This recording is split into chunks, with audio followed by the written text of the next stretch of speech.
वन्देऽहं श्रीगुरु श्रीगुरुकमलं श्रीगुरुन् वैष्णवांश शिल्पं सब्रजातं सहगण रघुनाथान्वितं सजीवं सद्वैतं सावधूतं परिजन सहितं कृष्णचैतन्यदेवं श्रीराधाकृष्णपादां सहगण ललिता श्रीविशाखान्वितां पंचतत्वात्मकं कृष्णं भक्तरूपस्वरूपकं भक्तावतारं भक्ताख्यं नमामि भक्तशक्तिकं कृष्णाय वासुदेवाय हराय परमात्मने प्रणतक्लेशनाशाय गोविन्दाय नवीनां हेमगौराङ्गी पूर्णानन्दवतीं सतीं विश्वभानुसुतां देवीं वन्दे राधां जगत्प्रसूं नारायणं नमस्कृतं नरं चैव नरोत्तमं देवीं सरस्वतीं व्यासं ततो जयमुदीरये वृन्दावै तुलसीदेवै प्रिया कृष्णभक्तिप्रददेवी सत्यवत्तरी मुखं करोति वाचालं पङ्गुं लङ्घयति गिरिं यत्कृपातमहं वन्दे परमानन्दमाधवं वाञ्छाकल्पतरुभ्यश्च कृपासिन्धुभ्यैव पतितानं पावनेभ्यो वैष्णवेभ्यो जय रूप सनातन भट्ट रघुनाथ श्रीजीवी गोपाल भट्ट दास रघुनाथ এই ছয় ঘোষারি করি চরণ বন্দন যা হইতে বিঘ্ন নাশ অভীষ্ট পূরণ জয় গৌর ভক্তবৃন্দ গৌর যাদের প্রাণ কৃপা করি দাও গৌর প্রেম ভক্তি দান ভক্ত গোষ্ঠী সহিত গৌরাঙ্গ জয় জয় শুনিলে চৈতন্য কথা ভক্তি যোগ্য হয় দুর্গমে পতিমেন্দ্রস্য স্খলৎপাদগতি সৎকৃপা যষ্টি দানী শান্ত শান্ত অবলম্বন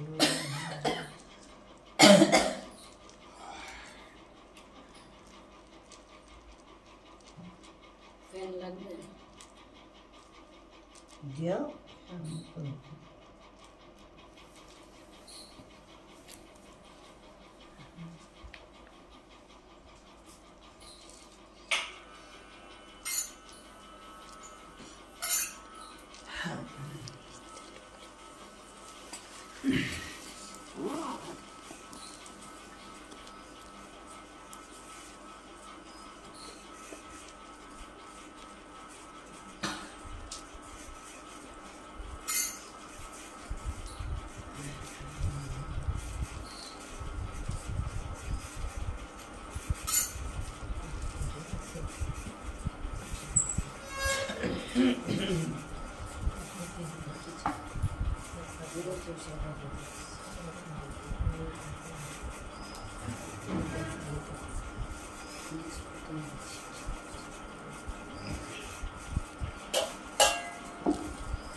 तदा যশোদা রোহিण्यावेकं সকটমাস্তিতে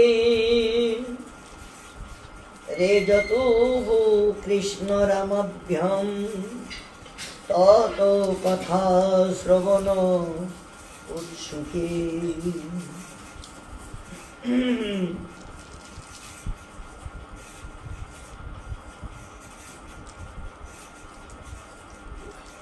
श्री श्री गोपाल चंद्र श्रीमन महाप्रभु कृपा पात्र श्री जीव गोस्वामी चरण आस्वादन कराচ্ছেন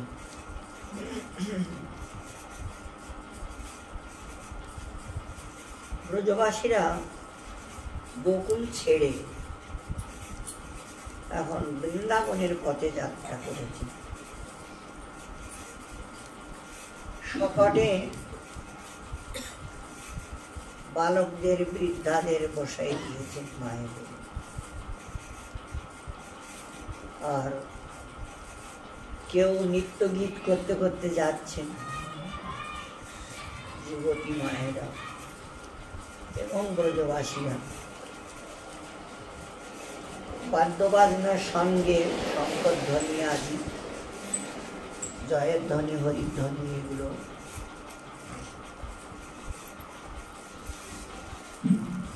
এগুলো করলে অমঙ্গল নষ্ট হয়ে যায়।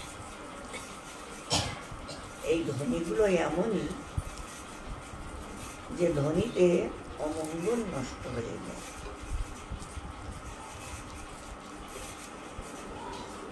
তোমার প্রথমে হলো ঘণ্টার ধ্বনি, ঘণ্টি, ঘণ্টির ধ্বনি, তারপরে হরির ধ্বনি, জয়ের ধ্বনি, শঙ্খের ধ্বনি, মৃদঙ্গ, করতাল এবং করতাল। এই ধ্বনিগুলো এমনই নিজের সমস্ত ইন্দ্রিয় সংযত হয়ে যায় এবং যদি কোনো উপসর্গ সেই এরিয়ায় থাকে তারা আর ওখানে থাকতে পারে না, ওরা ওই এরিয়া ছেড়ে পায়।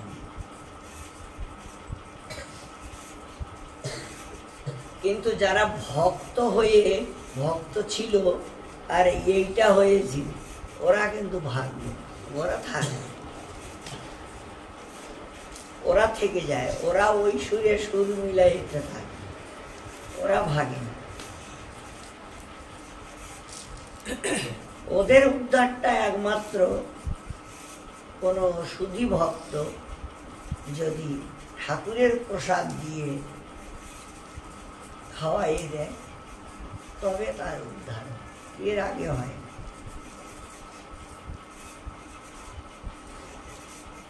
এমনি যে সমস্তগুলো এরা অবশ্য পায়নি, এরা থাকে। তো বনের পথে ওনারা যাচ্ছেন, তো এই মঙ্গল ধ্বনি, শঙ্কর ধ্বনি, মঙ্গল আদি ধ্বনি করতে করতে এবং কৃষ্ণ নাম এমনই নাম যে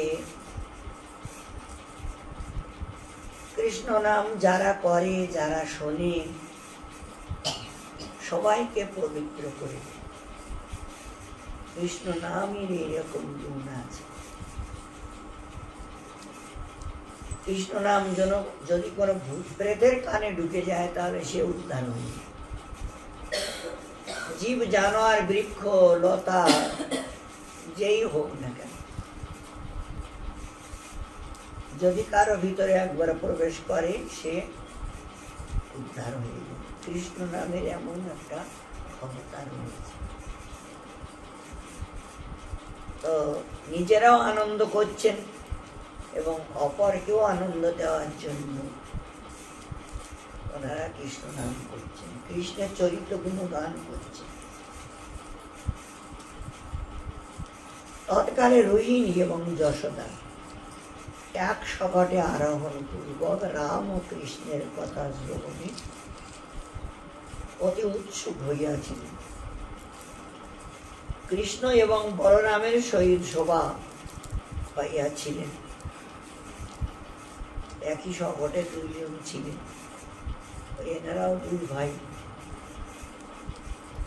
তাদের কথা শোনার জন্য তাদের স্বরূপ, দর্শন, তারপরে আলিঙ্গন, চুম্বন ইত্যাদি, শুধু ওনারাই নয়, সব ব্রজবাসীরাই মানে যখন প্রেমে একদম বিভোর হয়ে যায়, কৃষ্ণকে কোলে উঠাই নিয়েই নাচতে আরম্ভ করে, কি ওকে নিচে নামিয়েই হাত ধরে নাচতে আরম্ভ করে। এরকম ধরনের ভাবে আর কি ওনারা আস্তে আস্তে এগিয়ে যাচ্ছেন। মণিখচিত সুবর্ণ চিত্রবর্ণে শুচি মৃদু তুলিকায়া অনুকূল মধ্যে গৃহ নিবাস কটি বিরেজ সুতুস্তে সুতরুচি শুচি শিরোহিণী যশোদে। সকটের মধ্যে উভয়ের অবস্থান যথা। ওই যশোদা এবং রোহিণী যে গৃহ সদৃশী সকটে আরোহণ করিয়া বিরাজ করিয়াছিলেন, সেই সকটের বর্ণ রত্ন জড়িত, সুবর্ণের প্রভায় বিচিত্র ছিল। মানে অনেক কিছু দিয়ে সুন্দর করে সাজানো ছিল। সকটটাকে সাজিয়েছেন, তাতে এই সমস্ত সোনার জড়ি, মতির মালা, ফুলের মালা ইত্যাদি এবং পতাকা আদি দিয়ে সুন্দর করে সাজানো ছিল ঘরের মধ্যে। শুভ্র অথচ কমল তুলিকা দ্বারা উহার মধ্যস্থল মনোহর হইয়াছিল এবং পুত্রের দেহ প্রভায় ওই সকটেরও প্রভা বৃদ্ধি হইয়াছিল। তারপরে তুলি দিয়ে, চন্দন দিয়ে, রং দিয়ে ভিতরে আর কি অনেক কিছু তৈরি করা ছিল। তারপরে কৃষ্ণ বলরামের ছটায় অঙ্গ ছটায়, ইনি হলেন নীলমণি আর উনি শ্বেতকান্ত, তোমার চন্দ্রকান্ত মণির মতো, শ্বেতকান্তি অনুপম।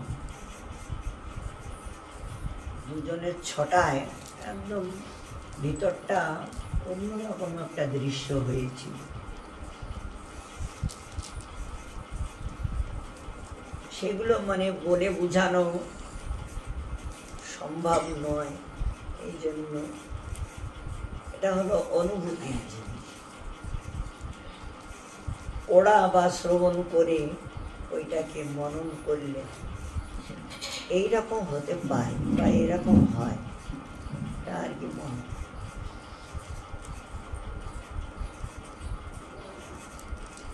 তো সেই দুজনের শরীরের ছটায় সকটে মানে প্রভাব বিস্তার করেছিল। তদ কথা তো দ্বিবিধা তদ সম্বন্ধী তদ পত্রিকা স্নিগ্ধানার্য সকটমভিত মাতরৌ পুত্রয়স্তৌর জ্ঞাত অজ্ঞাতৈ রখিলা চরিতৈ দিন্যবতে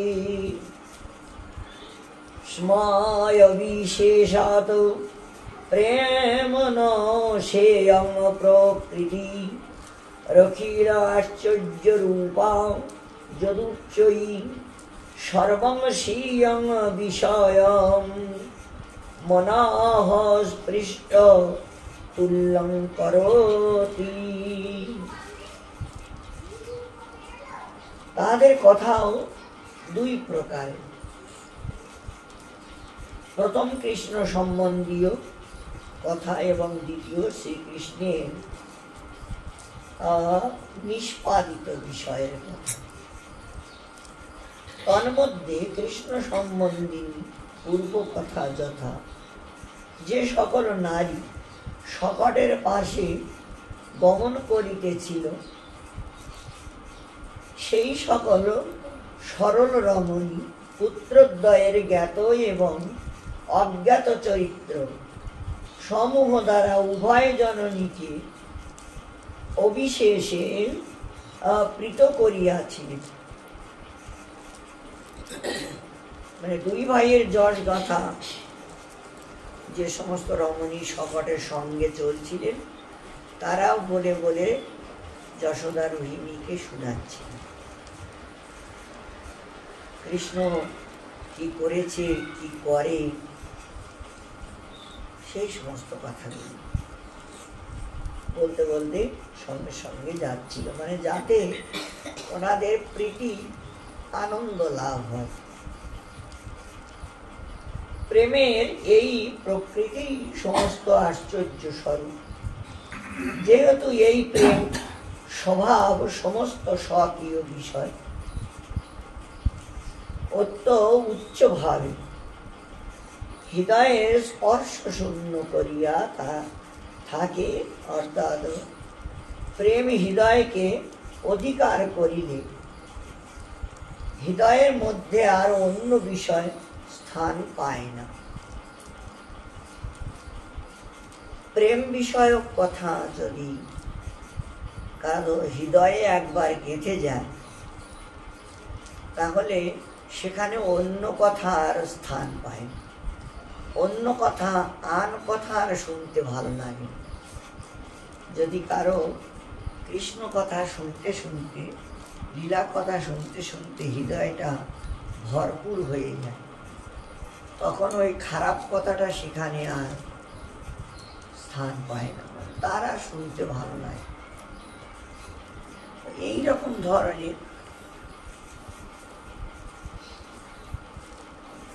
কৃষ্ণ কথা তখন মানে হৃদয়কে প্রেমে অধিকার করিলে হৃদয়ের মধ্যে আর অন্য বিষয়ে কোনো কথা স্থান পায় না। একমাত্র সেই প্রেম কথাই আর শুনতে, মনন করতে ভালো লাগে।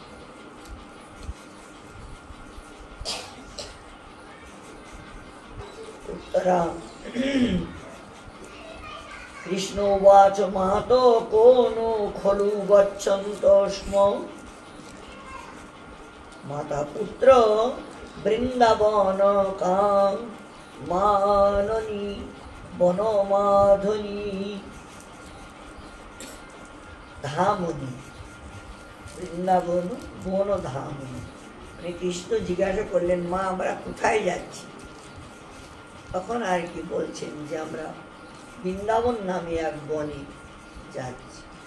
কৃষ্ণ উবাচ কদা সদন মায়াশ্যাম মাতা বৎসার মদন সঙ্গত এব সঙ্গচ্ছমান তদাস্তি। সেখানে গেলে মানে অনেক প্রকারের শোভা দর্শন মিলিবে, আনন্দ মিলিবে, সমস্ত সব দিক থেকে সেখানকার ভাবইটাই অন্যরকম। কৃষ্ণ কোন নিরুপত্ততাম রামপ্রসন্ন। কৃষ্ণ পাখাতি নিত্যকৃত সন্নিবেশ দেশাদ প্রদেশ পুনমাহ সকট গেশান গৃহান নিকটত এবাটত পশ্য। কৃষ্ণ সাশ্চর্য মিবদিষ্টা শ্রীরামং স্পৃষ্টা জহাসু পুনরুবাচ তত্ত্বমিদং কথ্যতে স্ম যস্মাদ বিদুরক্ষীতি গায়পি ক্ষিতিরুহাস্তথা লক্ষন্তে।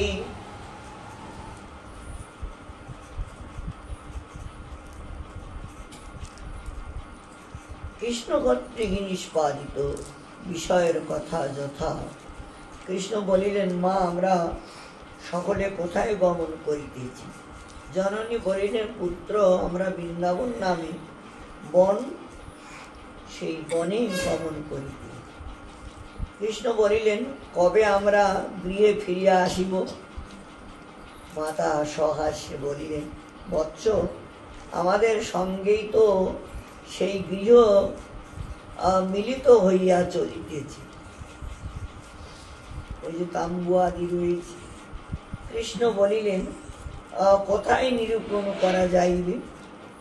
বলরাম হাসিয়া বলিলেন, কৃষ্ণ, যাহাদের এই অদদেশী পাকাদি নিত্য কার্যের সন্নিবেশ হইয়াছে, সেই সমস্ত মহাসকট রূপী গৃহ সকল দেখো নিকটেই গমন করিতেছি। শ্রীকৃষ্ণ যেন আশ্চর্য ভাবে দেখিয়া এবং বলরামকে স্পর্শ করিয়া হাসিয়াছিলেন এবং পুনর্বার বলিয়াও ছিলেন যে আপনি ইহা সত্য বলিয়াছেন। মানে এখন সঙ্গে ঘর আর সঙ্গে বাড়ি, যেখানে বিশ্রাম করবে সেইখানে উন্নয়ন করা হবে, রান্না করা হবে, সেখানেই খাওয়া, সেখানেই বিশ্রাম। মানে এখন এই অবস্থা বড় বিচিত্র হয়। আমরা একটু যদি কষ্ট সামনে এসে যায় তাহলে সর্বনাশ, ভয়ে ভেঙে পড়ি। কোথায় যাব, কি খাবো, কি হবে, হ্যান ত্যান, মানে 17 চিন্তা। তখন আর ভগবানের নামটা আর করার কথা আমরা বুঝে যাই। আর এখানে স্বয়ং ভগবান রয়েছেন ব্রজবাসীর সঙ্গে, তাদের এখন সঙ্গে বাড়ি, সঙ্গে ঘর, সঙ্গে খাওয়া, সব মানে বড় বিচিত্র। এনাদের এখন আর থাকার নির্দিষ্ট জায়গা নেই, কোথায় থাকবে, কি করবে। তো মানুষের জীবনে অনেক রকম সংকট আসে। পঞ্চপাণ্ডব 13 বৎসর বনে বনে ঘুরে বেড়ালো, 12 বৎসর, 1 বৎসর সেই গোপনে বিরাট রাজার বাড়ি। মানে যারা ভক্ত তাদের কপালে সুখ নাই, একটা কথা বলা হয়। এই জন্য অনেকে ভয়ে কৃষ্ণ ভজন করতে চায়, বলে সতীমার ভজন করছি, খুব ভালো আছে, এই ওড়াকাঁদি করি, অনুকূল করি, যে মানে এদের ভজন করি, খুব ভালো আছি, ভালোই থাকি। ভাই, কৃষ্ণ ভজন করা মানে বড় দুঃখের বিষয়, কারণ কৃষ্ণ মানুষটা ভালো না। যারা কৃষ্ণ ভজন করে তাদের কৃষ্ণ সর্বহারা করে দেয়, সে কষ্টের কোনো শেষ নাই। সে উমুকেরাই কষ্ট করে মরেছে, উমুকে কষ্ট করে, মানে এইরকম আর কি বিচার বুদ্ধি নেওয়া হয়। আর বিচার বুদ্ধি নিয়েই কৃষ্ণ থেকে আলাদা হয়ে যায়। তো ওই রকমই পরীক্ষিত মহারাজ প্রশ্ন করছেন কৃষ্ণের কাছে, এই পরীক্ষিত মহারাজের কাছে, সুখদেবের কাছে। তো পরীক্ষিত মহারাজ প্রশ্ন করলেন সুখদেবের কাছে যে আমি আজ পর্যন্ত, মানে 11 স্কন্ধে যে আজ পর্যন্ত, এই 10ম স্কন্ধ পর্যন্ত ভগবত কথা শুনলাম, তা তাতে জানলাম যে কৃষ্ণস্তু ভগবান স্বয়ং। এখন তার ভজন করে, মানে যারা করছে বা করেছে, তাদের খুব একটা সুখ সম্পত্তি দেখলাম না। কিন্তু যারা দেবদেবীর ভজন সাধন করলো তাদের তো ঐশ্বর্য ইত্যাদি মানে কোনো বিষয় কম নেই। মানে যিনি স্বয়ং, তার ভজন করে এই রকম অবস্থা, আর যারা স্বয়ং নাই, মানে দাস্যগিরি করছে, তাদের ভজন করে এই অবস্থা। এইটা আমার মাথায় মানে খুব একটা ঢুকলো না, মানে ঠিক বুঝতে পারলাম। তখন বলেছিলেন সুখদেব যে ভগবানের হৃদয়টা মানে খুব কমল, নির্মল। ভগবান চায় না যে আমার ভক্ত আবার পুনরায় বিষয়ে বেঁধে যাক। আমার ভক্ত পুনরায় আমার বিষয়ে বেঁধে যাক, এটা ঠাকুর চায় না। আর এনাদের কাছে মানে ওইটা তো দেওয়ার ক্ষমতা নাই ভগবানের কাছে, যেটা দেওয়ার আছে মানে এটাকে নষ্ট করে দিয়ে একেবারেই কাছে নিয়ে সেবা দিয়ে রাখা, মানে যেন এই জ্বালা যন্ত্রণা আরো ভোগ করা না লাগে। ওনাদের তো ওই ক্ষমতা নাই। ওনাদের ওই ক্ষমতা আছে যে বিষয়ে চায়, বাল বাচ্চা চায়, এটা সেটা যা কিছু চায় ওরা দিতে পারে। ওদের একটা ক্ষমতা, ওদের ভজনের একটা ক্ষমতা আছে, ওরা ওটা তো ওরা ওইটা দিয়ে কেটে পড়ে, ওইটা দিয়ে ওরা কেটে পড়ে। সেখানে হয়তো পুণ্যের ফলে ওদের ঘরে যেয়ে কিছুদিন বাস করে, 100 বছর হোক, কেউ 50 বছর, 30 বছর, এইরকম আর। তারপরে ওরা বলে যাও যাও যাও, তোমার ডিউটি ঘুরেই গেছি, এখানে আর থাকা চলবে না, ঘর খালি করো। এই তখন আবার ঘর খালি করতে হয়, ওখান থেকে আবার চলে আসতে হয়। এখন সেই যে কোথায় যে যাবে সে তারও নির্দিষ্ট বলে দেয় না সে কোথায় যাবে, এটাও ওরা বলে দেয় না। মশাই আপনাদের এতদিন ভজন করলাম, আপনাদের কাছে থাকলাম, আপনারা তো একটা কোনো, তাহলে দেখো এটাও আমরা বলতে পারবো না, ওটা সেই উপরওয়ালা জানে, সব উপরওয়ালা জানে। বড় বিচিত্র হয়, মানে এনারা কিরকম, সেই গান্ধারীর 100 পুত্র মারা গেছে। গান্ধারী সব দোষ কৃষ্ণের ঘাড়ে চাপিয়ে দিয়ে, সব দোষ কৃষ্ণের, কৃষ্ণ মারা গেছে। কৃষ্ণ বলে ভাই, এই জগতে সব জীব নিজের নিজের কর্মফল ভোগ করছে, আর কর্ম অনুসারেই জন্ম নিচ্ছে, কর্ম অনুসারেই মরছে, এতে আমি দোষী নাই। বলে না, সব তুমি দোষী, সব উপরানন্দ।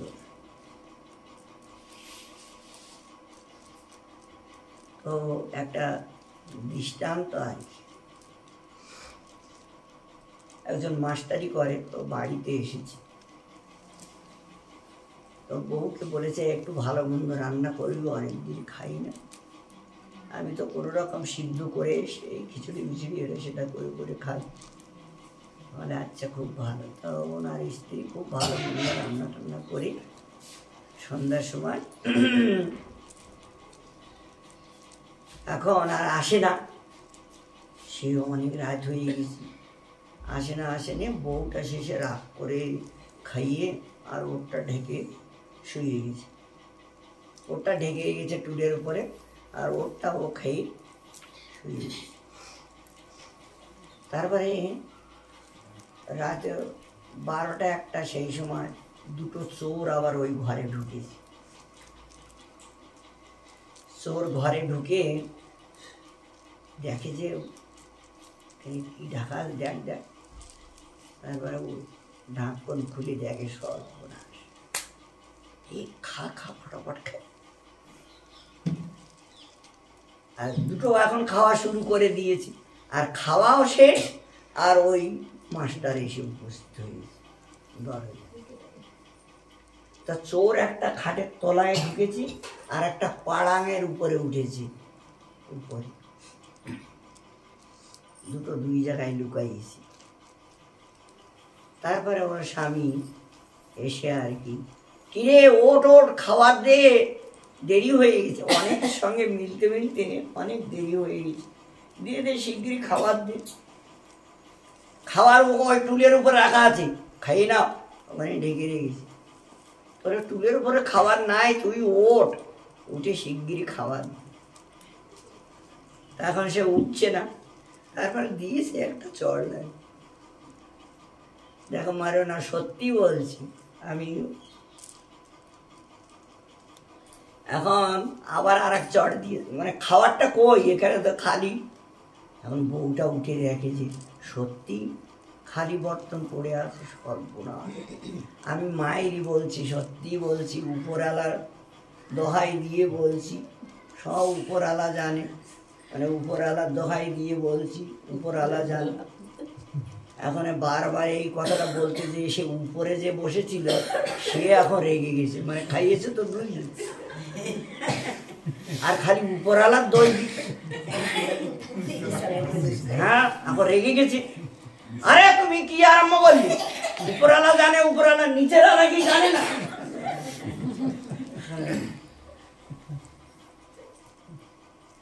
তো মানে গান্ধারী সেই অবস্থা, মানে সব উপরালা জানে, মানে নিচেরা না জানে, মানে নিজের দোষটা নিজে চোখে দেখে, নিজে যে কত বড় অন্যায় করেছে সেই কুন্তির বরটা ও ছলনা করে নিয়ে নিয়েছে, আর নিজের সন্তানের রাজা বানাবে বলে আগের থেকে নোড়া দিয়ে পিটাই পিটাই সেই পিণ্ডটা বেরিয়ে পড়ে, আবার ওইটাকে পিণ্ড বেরিয়েছে বলে কেটে কেটে কেটে কেটে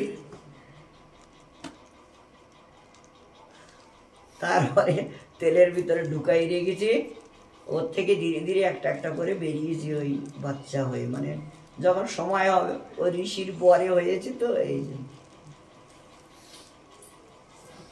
মানে কিরকম ধরেন, মানে নিজের দোষটা দেখছে।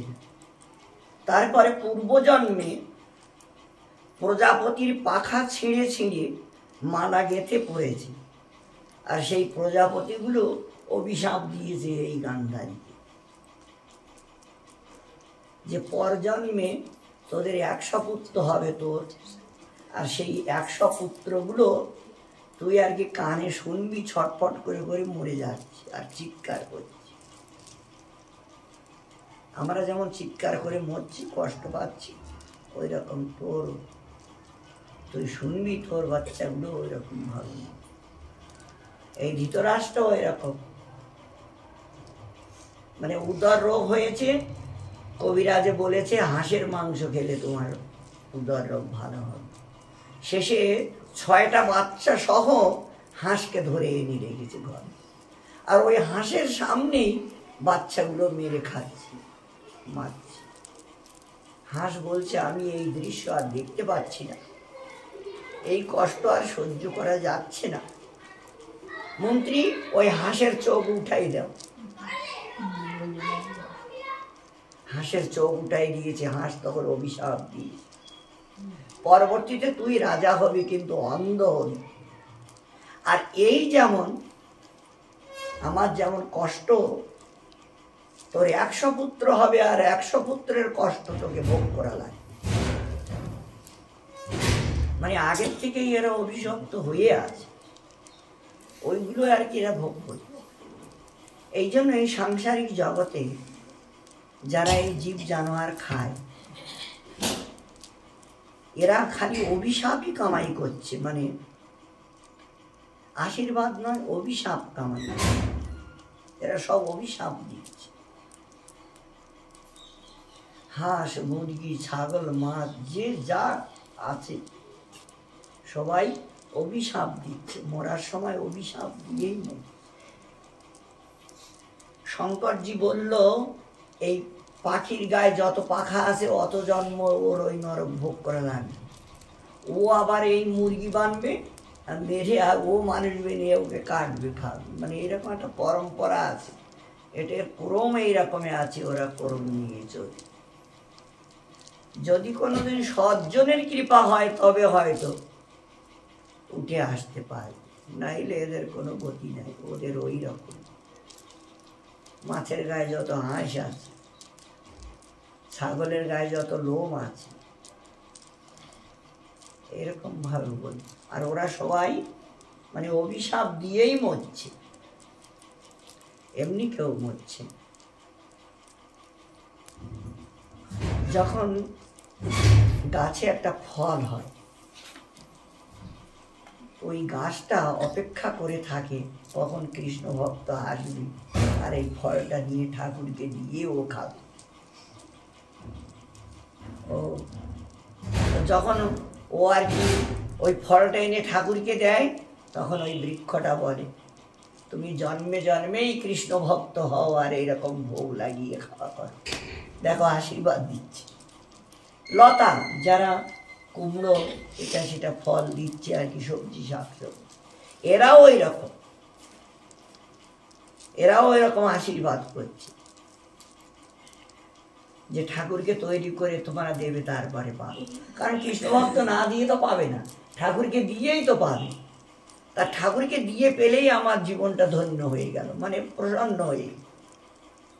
এরা আশীর্বাদ দেয় আর ওরা অভিশাপ দেয়। তো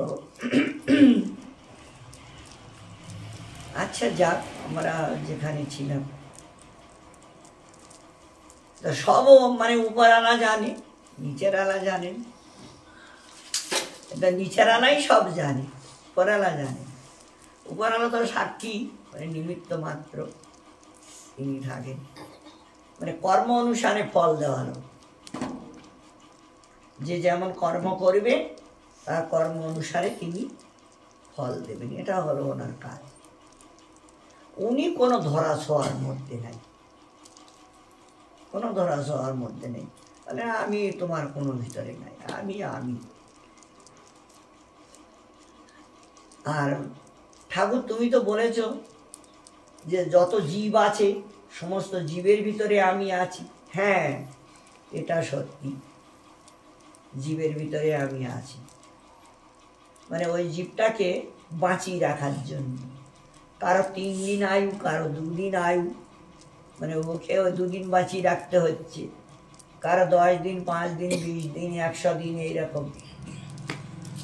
তো ওকে বাঁচিয়ে রাখার একটা অংশ স্বরূপ, আমি ক্ষুদ্র একটা স্বরূপে ওকে বাঁচিয়ে রাখার জন্য থাকি।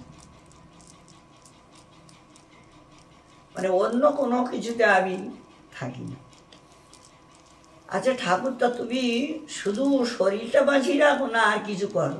না, আর একটা কাজ করি। মানে কোনটা ভালো আর কোনটা মন্দ, এটাও আমি আবার একটু স্মরণ করাই দিই। এইটা স্মরণ করাই দিই যে এটা ভালো না, এইটা ভালো, এটা আবার স্মরণ করাই দিই, এটাও করি।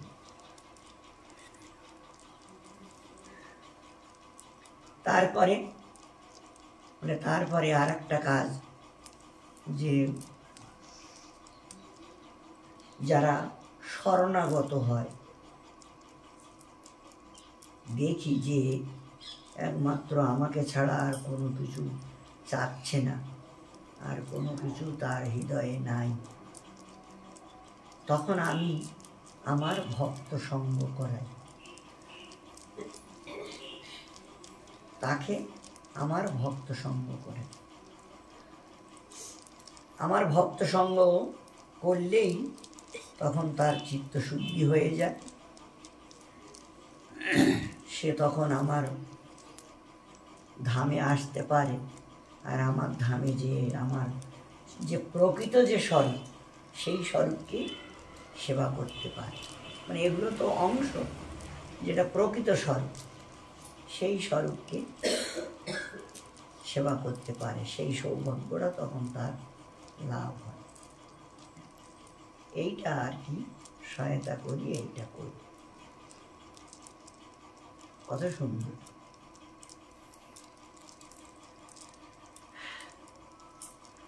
এখন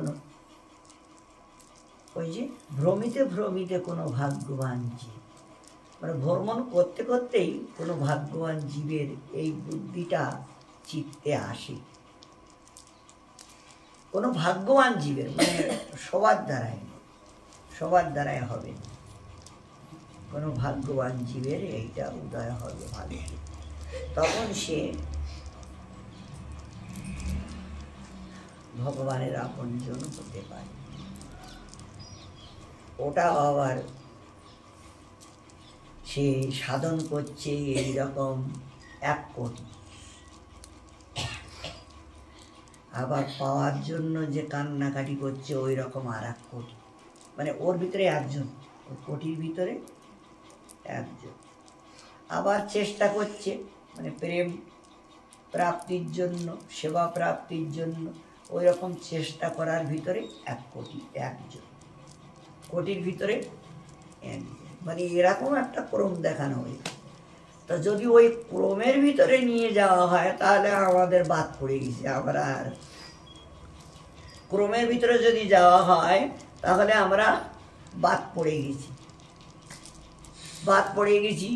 তাই এখন ওইটা যদি বিচার করা হয় তাহলে কিন্তু দুর্বলতা এসে যাবে ভিতরে, আসা স্বাভাবিক, কারণ এটা আমাদের দ্বারা সম্ভব না, আমরা পারবো না, দুর্বলতা এসে যাবে। সর্বনাশ, এটা যখন হবে না, পারবো না, তা থাকবে যাক, ঠাকুর পর জন্মে দেখবো, এই জন্মে যা করেছি, যা হয়েছে হবে, এই বলে হাল ছেড়ে দিয়ে বসতাম। তো এতে কি হলো, লোকসান হয়েছে, লোকসান হবে, লোকসান হচ্ছে, ওইটা করা যাবে না।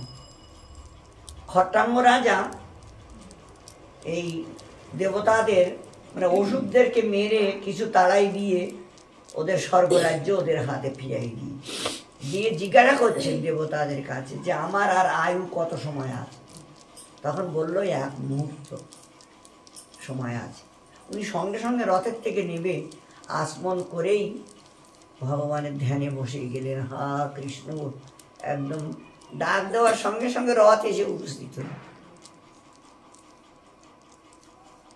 মানে এর ভিতরে একটা সরল এইরকম ধরনের আছে। খট্টাঙ্গ রাজার একটা দৃষ্টান্ত দেখা গেছে। আর একটা দৃষ্টান্ত আমাদের গৌর লীলায় দেখা যায়। মুকুন্দকে মহাপ্রভু বললেন, এই মুকুন্দকে প্রেম দিব না, সবাইকে দিব। আর মুকুন্দ হলো গানে শ্রেষ্ঠ, ওনার স্বর, গান বাজনা মানে এত সুন্দর, খুবই সুন্দর। তো ওনাকে দেবে না কেন? এর কারণটা হলো এই যে ও কালী ভক্তদের কাছে কালী ভক্তের গান করে, শিব ভক্তের কাছে শিব ভক্তের গান, মানে যে যে ভক্তের কাছে যায় তার কাছে। মানে আগে আমরা ওই রকম ছিলাম, মানে 12 ভেজালি। যারা ডাকে কালা চাঁদির কাছে কালা চাঁদির গান, ওই ওড়া খাদির কাছে ওড়া খাদির গান, মানে যে যেমন ডাকে সেই রকম ধরনের গান। মানে আমরা এইরকম শিখেছি, আর ওই রকম ওদের কাছে গাই। ওরা খুব ভালোবাসে, দান দক্ষিণা দেয়, খাওয়ায়। তা এইটা হলো মানে বেবিচারী, এটা সঠিক নয়। মানে আমার যে ঠাকুর, আমার ইষ্টকে বড় করতে গেলে, আমার ইষ্টকে সুখী করতে গেলে ওইগুলোকে গৌণ করতে হবে।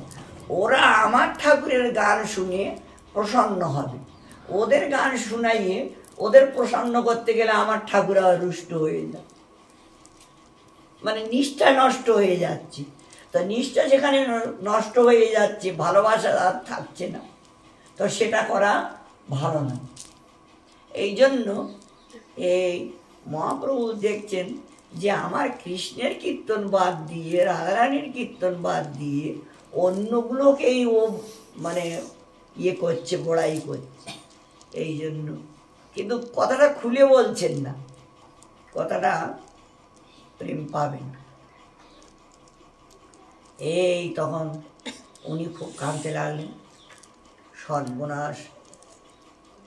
শিবাস পণ্ডিতকে বললেন যে আপনি একটু দেখুন না, প্রভুর কাছে জিজ্ঞাসা করে কবে হবে, কবে পাবো, কোন জন্মে পাবো, এইরকম একটু জিজ্ঞাসা করে দেখুন, কারণ গৌর প্রেম না পেলে তো আমার জীবনটা ধন্য হবে না। এই তখন শিবাস যে মহাপ্রভুর কাছে বললেন যে প্রভু, মুকুন্দ কোনো জন্মে না কোনো জন্মে তো পাবে প্রেম। তাহলে হ্যাঁ পাবে, 100 জন্ম পরে, কোটি জন্ম পরে, কোটি জন্ম পরে শুনেই পাবো তো,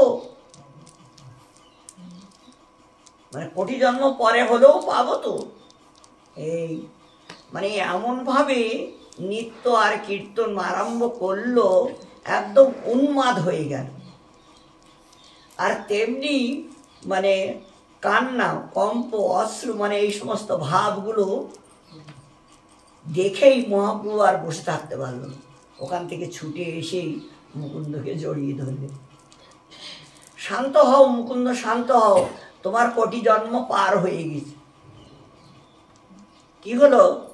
কৃষ্ণ ভক্ত বা গৌর ভক্ত এক মুহূর্তের ভিতরে কোটি জন্ম পার করবে। মানে এইখানেই হলো ভরসা, মানে নৈরাশা হওয়া যাবে না। ওই কোটি জন্ম যে কোটির ভিতরে গুটি, ওই হিসাবে আমাদের যাওয়া যাবে না। এই হিসাবের ভিতরে এই জন্মেই আমাকে সম্বন্ধ করতে হবে, এই জন্মেই তার কাছে যেতে হবে। মানে এইরকম একটা দৃঢ়তা সংকল্প নিতে হবে। নিয়ে যদি কেউ কাঁদতে পারে, নির্জনে বসে তার সঙ্গে ভালোবাসা করতে পারে, তাহলে তার জীবনটা ধন্য হবে। আচ্ছা, যাক, আজ ভাগবতী কথা আমাদের এইখানে বিশ্রাম।